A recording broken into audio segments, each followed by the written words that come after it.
Hello, this is Opar and Sissis, and recently a new Marvel trailer hit the internet like a hammer.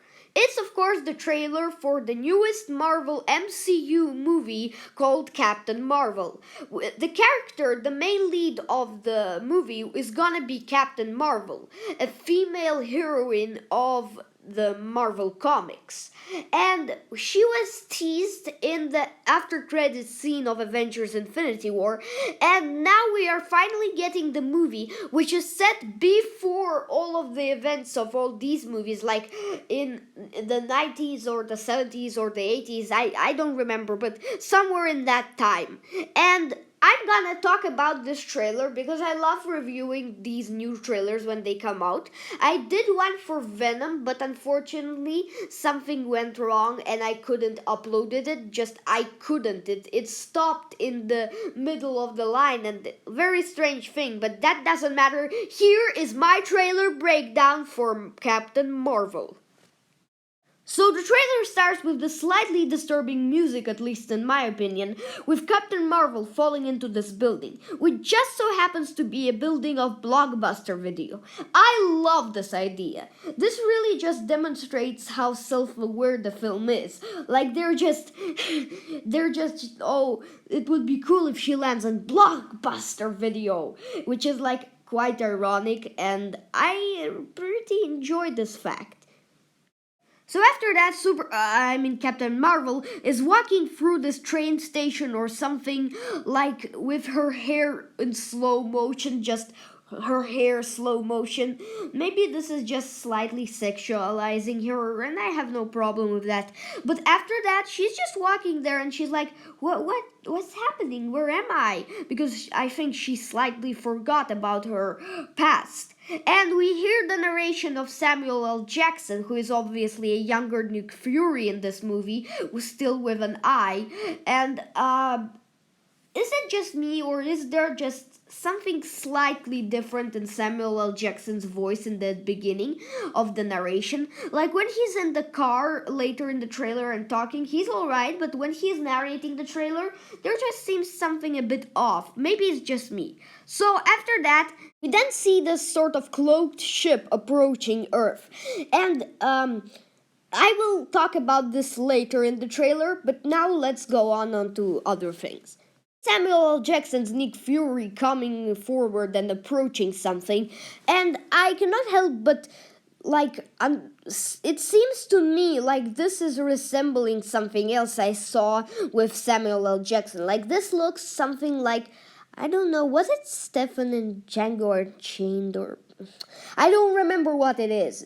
I think it's something like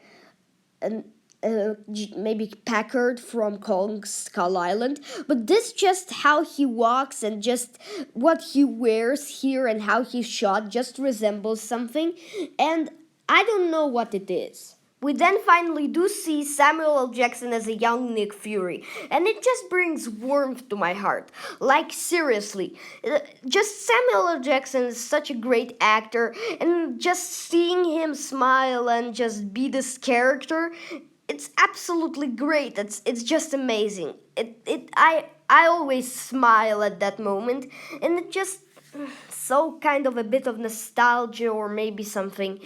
I don't know. He's just my very favorite actor.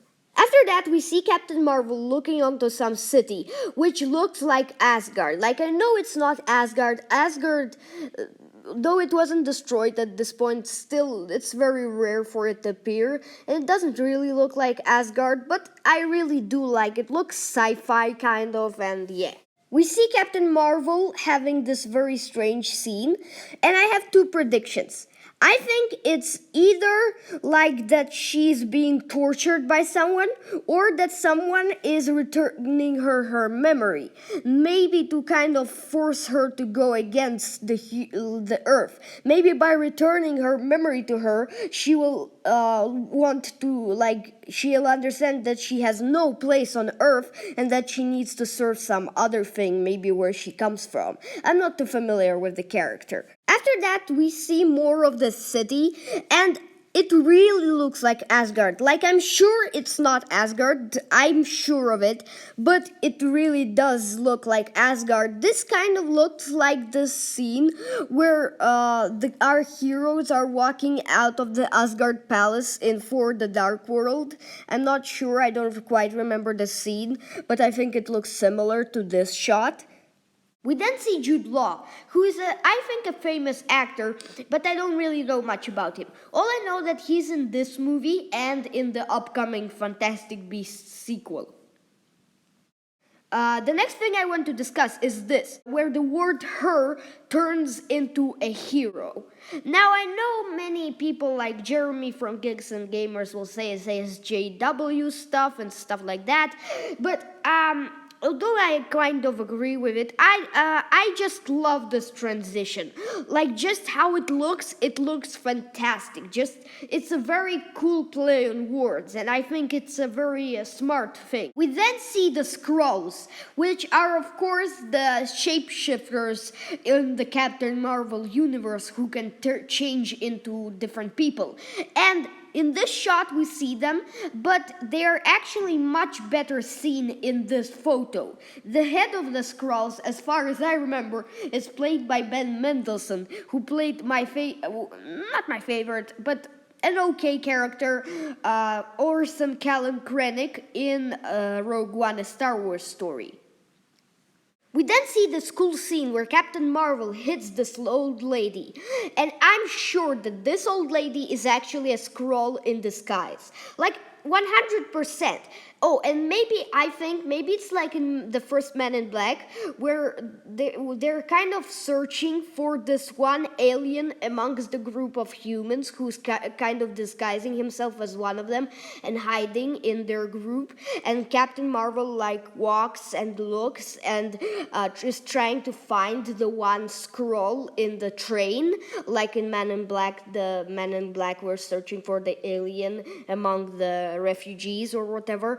And then I absolutely think that there's gonna be kind of a scene where if this is indeed a Skrull, it will transform into its real form. It'll probably turn out to be Ben Mendelsohn's character.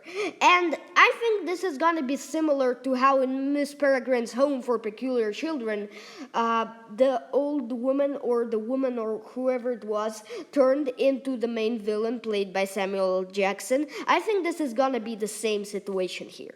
We then see Ronan the Accuser, another returning character in this movie, who is standing on this ship and looking onto what I assume is Earth. So the question is here, is he invading Earth? If he is he working for Thanos, or is he on his own right now? What is his goal? Is he searching for the Infinity Stones?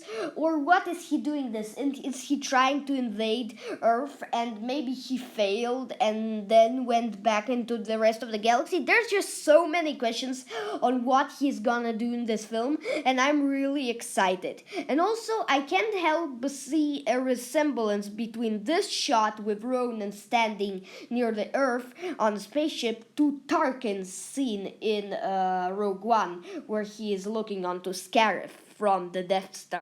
So the last shot of the trailer is Captain Marvel kind of getting her powers, or maybe using her powers, or maybe she's on the battlefield, I don't know, but that's it. So now that I did my breakdown, I can finally give you my thoughts. I loved this trailer.